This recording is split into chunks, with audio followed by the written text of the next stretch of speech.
अस्सलाम वालेकुम नाज़रीन, मैं हूं इंतखाब सूरी और आज की बात है। एक साहब का फ़ोन आया, मेरे सब्सक्राइबर थे, बड़ी उन्होंने उनका क्या तारीफ़ की, उन्होंने वीडियोस देखते हैं ऐसे से कुछ मशवरे लेने के लिए फ़ोन आया। टाइम ज़रा मेरे पास कम होता है तो बहरहाल मैंने कहा ज़रा थोड़ा सा मुख्तसर बताइए। उन्होंने ये बताई ये बात कि भाई मेरे पास प्रॉपर्टीज़ हैं मुख्तलिफ़ जगहों पे, तैसा टाउन है तो फ़लाँ जगह है फ़लाँ जगह है। तकरीबन उन्होंने बताया सब मिला के तकरीबन 3.5 करोड़ की इस वक्त मालियत। तो उन्होंने कहा कि यार मैं देख रहा हूँ कि मुझे पिछले दिनों जो फ़ायदा हुआ थोड़ा सोने में फ़ायदा हुआ, सोना गोल्ड में फ़ायदा हुआ मुझे। मैंने कहा अच्छी बात है, मैं सुनता रहा। उन्होंने कहा कि जो ना प्रॉपर्टी के जो हालात हैं आगे पता नहीं क्या होंगे, किस तरह होंगे। मैंने कहा ठीक है बिल्कुल। फिर उन्होंने ये कहा कि मैं चाहता हूँ कि सूरी साहब आपका क्या मशवरा है कि मैं अपनी ये प्रॉपर्टीज़ बेच दूँ और गोल्ड ले लूँ, ठीक है, क्योंकि गोल्ड और जो है बढ़ना ही बढ़ना है, जो हालात मुल्क के हैं उसमें गोल्ड बढ़ना ही बढ़ना है। मैंने कहा ठीक है।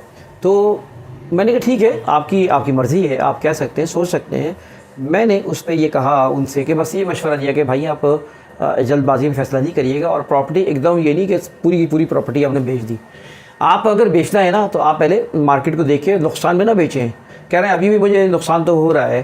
तो मैंने कहा देखें, नुकसान में ना बेचें, आप प्रॉपर्टी बेचें, निकालें पहले आप 1/3 निकाल दें, 20% निकाल दें प्रॉपर्टी, फिर सोना ख़रीद लें, फिर चीज़ें कर लें, सोना ख़रीद लें। तो हाँ, आपको कोई अच्छी ऑफ़र मिल जाती है जो कि इस वक्त, मैंने कहा साथ साथ सुन लें, इस वक्त प्रॉपर्टी में आपको कोई अच्छी ऑफ़र मिलेगी नहीं। और ये ना समझे कि आप कल बेचने जाएंगे तो आपको बिक जाएगा जल्दी। तो उन्होंने बात एग्री किया और मैंने उनको सपोर्ट किया, ठीक है आप चाहें तो ये फ़ैसला कर सकते हैं। हालांकि मैं प्रॉपर्टी का एडवाइज़र हूँ, प्रॉपर्टी को का सपोर्ट भी करता हूँ प्रॉपर्टी के हवाले से। मैंने भी उनसे बात की, देखें प्रॉपर्टी में बहरहाल नुकसान नहीं होगा आपको, हाँ टाइम लग सकता है। अब आप ये समझ सकते हैं कि आपको उस टाइम स्पैन में आपको प्रॉपर्टी में फ़ायदा होगा आगे अगले 5 साल के बाद, या आपको गोल्ड में पैसा निकाल के फ़ायदा होगा, या आपका फ़ैसला होगा, आपने करना होगा। बात ऐसे ही है। मैं ये नहीं कहता कि प्रॉपर्टी में इस वक्त आप सिर्फ प्रॉपर्टी बिज़नेस नहीं है और ये बिज़नेस है, और लोग गोल्ड में लोगों ने कमाया है, ठीक है, स्टॉक एक्सचेंज में कमाया है और बहुत से रास्ते कमाने के, ज़रूरी नहीं कि प्रॉपर्टी में कमाया है। लेकिन मैं साथ साथ आपको ये बताता चलूँ कि आप प्रॉपर्टी की, मैं अगर सिचुएशन की बात करूँ कि इस वक्त जो कुछ हो रहा है प्रॉपर्टी में, इस वक्त बिल्कुल सन्नाटा है बिलाशुबा। एक बात ज़रा जहन में रखें, काम करने वाले ख़ास तौर पे जो प्रॉपर्टी लवर हैं, इन्वेस्टमेंट्स करते हैं, वो लोग साथ में रखें कि पाकिस्तान में चंद माह ऐसे आते हैं जिसमें काम ठंडा होता है ओवरऑल कारोबार सही है। रमज़ान आ गया, ये पता नहीं क्या हमारे यहाँ एक साइकी है कि यार बस काम नहीं करेंगे, या इन अय्याम में जिनका मैं जिक्र करने जा रहा हूँ, भाई रमज़ान जब से शुरू होता है उससे पहले काम ठंडा हो जाता है।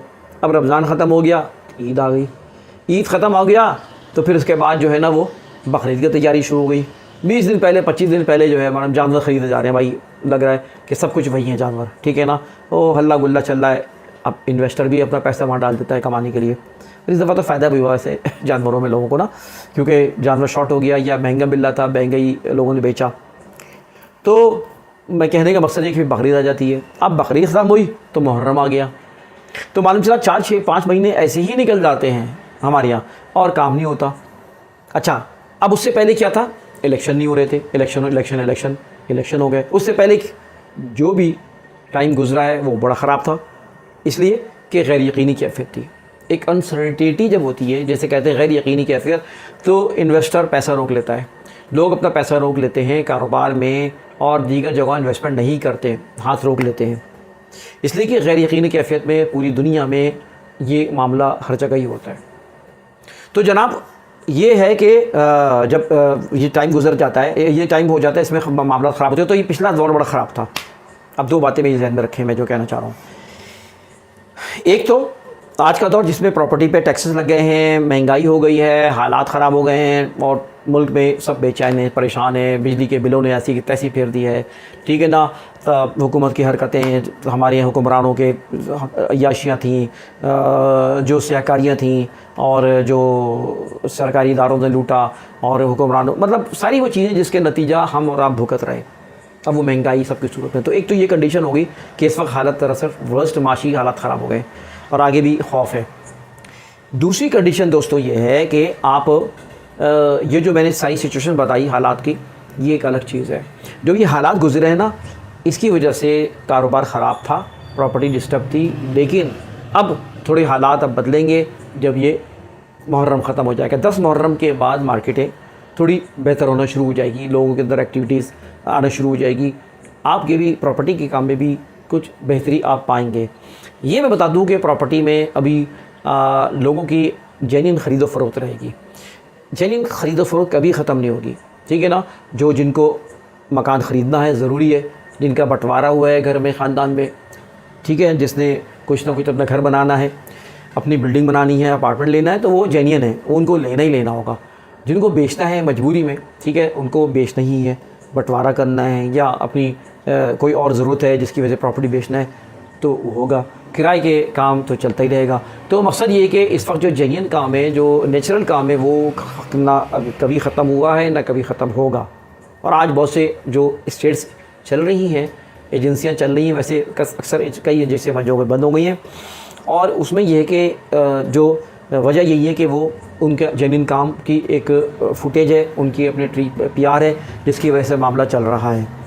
अब होकर ये रहा है कि जो इन्वेस्टर्स है वो पीछे था। देखें, ये प्रॉपर्टी की हालात जो ख़राब हुए, ये अभी ख़राब नहीं हुए, ये तो उस वक्त ख़राब हो गए थे जब नवाज़ शरीफ की गवर्नमेंट आई थी, आज से 3 साल पहले, 4 साल पहले। एक तो ये है, और इससे पहले दोबारा जब आई थी इमरान खान की हुकूमत को ख़त्म करके एक बनाया गया था, उनको बुलाया गया था, और PDM की हुकूमत आई थी, तो आते ही उन्होंने पॉलिसी चेंज की थी, और उन्होंने जो है इस तरह की पॉलिसी लेकर आए थे जिस पे जो है वो 15% जो टैक्स देना पड़ेगा अगर वो प्रॉपर्टी बेचेगा 1 साल में, 2 साल में, इस तरह, मतलब वो तफसील हमारी वीडियो में दी हुई हमने। तो इस तरह लोगों का उस वक्त ये हुआ कि फिर लोगों का इन्वेस्टर पीछे हट गया कि वो जो, मैं इसको पसंद भी नहीं करता हूँ कि अभी बेचा, ख़रीदा फिर बेच दिया, ख़रीदा फिर बेच दिया, लोग मालूम चला इसी रोलिंग में लग गए।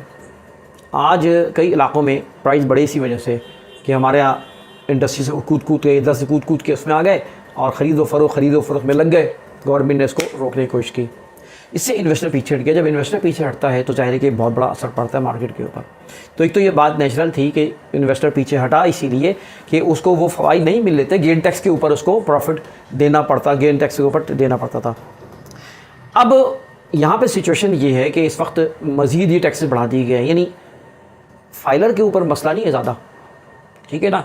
अब वो टैक्स देता था वही तकरीबन है, लेकिन ये जो गेन टैक्स बढ़ाया गया, गेन टैक्स अब 2 तरह के होंगे। फाइलर होगा तो अब वो 15% देगा बेचने के ऊपर, और अगर वो नॉन फाइलर होगा तो 45% देगा। 6 साल में कम करते करते फिर वो आके रुकेगा 6ठे साल में 15% के ऊपर, तो जनाब वो देना है।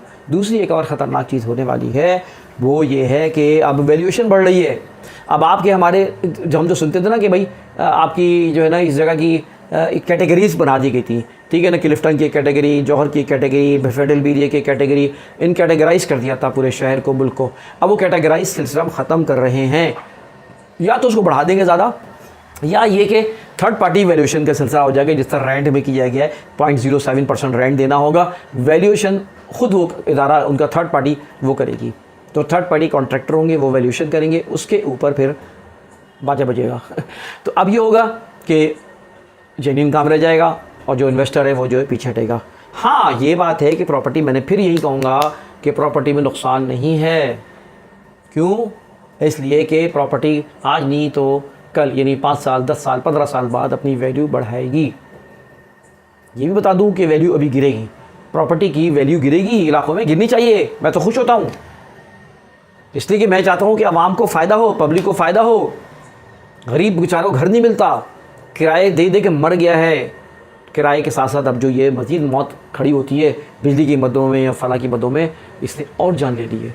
तो भाई ये तो प्रॉपर्टी में सब इंसान अपनी जमा पूंजी कमाई, आखिर में मरने से पहले बेचारे को एक फ्लैट मिलता है, अब बॉस को मिलता भी नहीं वो। तो ये जुल्म है इंसानों पे, हम पे, आप पे जुल्म है कि यार हम करोड़ों की प्रॉपर्टी ख़रीद रहे हैं, उसके लिए फाकी कर रहे हैं, अपनी खुशियाँ बेच रहे हैं, ठीक है जी, बाई हुक्स और बाई क्रूज, अच्छे बुरे सारे काम लोग कर रहे हैं। मकसद ये है कि ये एक ऐसी चीज़ है जिसको मैं समझता हूँ कि प्रॉपर्टी की वैल्यू कम आनी चाहिए, लोगों को सहूलियत मिलनी चाहिए। लेकिन खुदारा गवर्नमेंट से कहूँगा भाई कंस्ट्रक्शन का असल मसला है। अब प्लॉट की वैल्यू गिरेगी लेकिन कंस्ट्रक्शन हो गई महंगी। अब जब कंस्ट्रक्शन महंगी हो गई है तो अभी और बढ़ेंगे रेट्स उसके। सरिया है, सीमेंट है, अभी सीमेंट कल फिर बढ़े रेट, सरिया सीमेंट अब कितनी इसके अंदर तकरीबन इंडस्ट्रीज से ताल्लुक़ है इन चीज़ों का, तो जनाब होगा ये कि फिर ये हर चीज़ की अब प्राइस तो बढ़ने क्योंकि लग गए हैं टैक्सेस। अभी एक साहब ने बताया कि मैं फ्रिज ख़रीदने गया, सुबह मैं वॉक करता हूँ फजर की नमाज़ के बाद, तो वॉक करने गया तो उन्होंने कहा फ्रिज लेने गया तो जनाब 30% टैक्स लग रहा है। कहाँ 1.25 लाख का वो जो है 1.5 लाख से ऊपर का मुझे मिल रहा है एसी। अच्छा ये हो रहा है, हड़ताली हो रही है। खैर मौजू कुछ और चल रहा है। मेरा कहने का मकसद ये है कि इस वक्त जिसकी पावर पोजीशन पावर होगी, जिसकी होल्डिंग पावर होगी, कभी न कभी हालात बेहतर होंगे इंशाल्लाह ताला। ऐसा नहीं है कि हालात ऐसे ख़राब हो जाएंगे कि पाकिस्तान टूट जाए, इंशाल्लाह ऐसा नहीं होगा, फिर वापस आएगा। ये एसर्ट है, हम सबको मायूसी नहीं फैलाना चाहिए, हमें लोगों को हौसला देना चाहिए, मेहनत करनी चाहिए, काम करना चाहिए। ठीक है, मजबूत रहें, काम करें, मायूस न फैलाएं।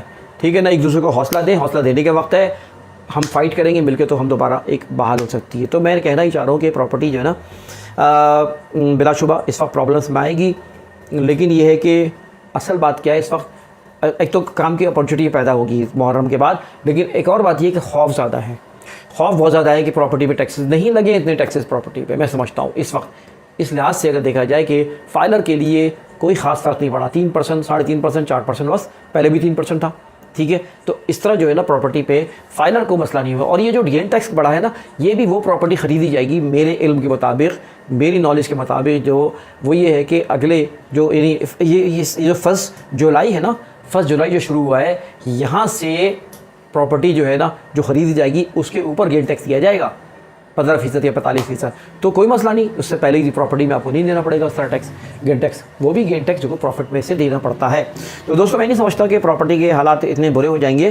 प्रॉपर्टी फिर भी लोगों को इस वक्त सेफ़ लगती है, इन्वेस्टमेंट सेफ़ है, सिर्फ डॉक्यूमेंट सही होने चाहिए। मैं एक बात कहता हूँ, डॉक्यूमेंट सही हो, आपका फैसला सही हो, ठीक है जी, तो आपको कभी नुकसान नहीं देगी। कंस्ट्रक्शन आज जो कॉस्ट है ना वो बढ़ेगी।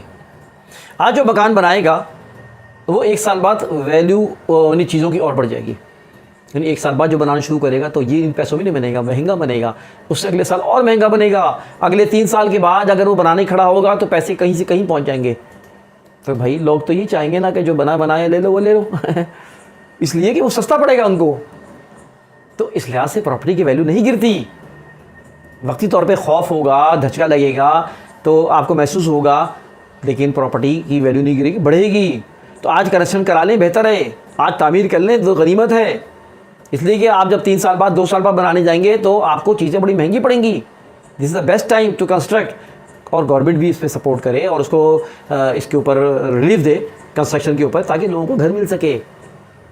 हाँ, एक बात ये है और भी मैं इसमें कहूँ कि बेसिकली प्लॉटों का गेम अभी ख़त्म है इस वक्त, लेकिन लोग अगर ये कहते हैं कि प्लॉटों का ख़त्म गेम, ये भी गलत है। मैं भी कहता हूँ प्लॉटों पे ना जाएं, ठीक है जी। प्लॉट ये फाइलों को खेल, इसलिए कि आप नहीं समझते। मैं तो जानता हूँ ना कि किस सोसाइटी में सिर्फ फाइलों का गेम चल रहा है, किस जगह जो है सिर्फ फ्रॉड चल रहा है, किस जगह जो है ख्वार करेंगे 20 साल बाद 50 साल बाद आपको कब्ज़ा मिलेगा, किस सोसाइटी में वैल्यू नहीं बढ़ेगी, किस में बढ़ेगी, ये मुझे अंदाज़ा होता है अल्हम्दुलिल्लाह। लेकिन आप नहीं समझते ना, तो समझदार आदमी समझेगा जो प्रॉपर्टी को समझता है। तो अब ये है कि आप उसमें ये है कि जो प्लॉट्स हैं, देखें मसला एक और है कि अब जो बिल्ड प्रॉपर्टी है जहाँ रहाइश लोग रहते हैं, अब वो मिलती है करोड़ों में। भाई किसके पास सकत है कि यार 1.5 करोड़, 2 करोड़, 2.5 करोड़, 3 करोड़ की चीज़ें ले ले, 5 करोड़ की चीज़ ले ले, तो मजबूरी है ना। तो लोग अपना पैसा सेव भी करते हैं सेफ जगहों पे, और बहुत मतलब ऐसी जगह जो कि सिक्योर हो, वहाँ लोग आज भी इन्वेस्टमेंट कर रहे हैं। तो प्लॉटों का बिज़नेस ख़त्म नहीं होता, लेकिन इंटेलिजेंट होने चाहिए, आपको मालूमात होनी चाहिए। तो क्योंकि आप फ़ायदा ये है कि आप एक मकान की वैल्यू अगर 2 करोड़ की तो बहुत ज़्यादा 2.5 करोड़ तक पहुँच जाएगी 10 साल बाद, सही है जी, 5 साल बाद। लेकिन एक प्लॉट है अगर अच्छी जगह लिया है तो बाद दफ़ा ऐसा होता है कि डेवलपमेंट जहाँ शुरू हो रही होती है, या हम गाइड करते रहते हैं कई जगहों पर, वो 5 साल में डबल हो जाती है वैल्यू, 10 साल में और तो कम से कम हो ही जाती है, डबल से ज़्यादा हो जाती है। तो अकल क्या कहती है कि वहाँ जाओ। तो छोटी छोटी लोग इन्वेस्टमेंट करते हैं इसीलिए कि फिर कल को बेच के फिर कोई बड़ी चीज़ ले लेते हैं। तो आज सकत नहीं होती है, लेकिन छोटी चीज़ों से वो एक पैसे जमा हो जाता है, इस बहाने ले लेते हैं। बात लंबी होगी, माजरत चाहता हूँ। इंतखाब सूरी को इजाज़त दीजिए। वीडियो को लाइक करें, कमेंट करें, शेयर करें, चैनल को सब्सक्राइब ज़रूर करें और इन मालूमात को आगे बढ़ाएं। दुआ भी याद रखें। अल्लाह।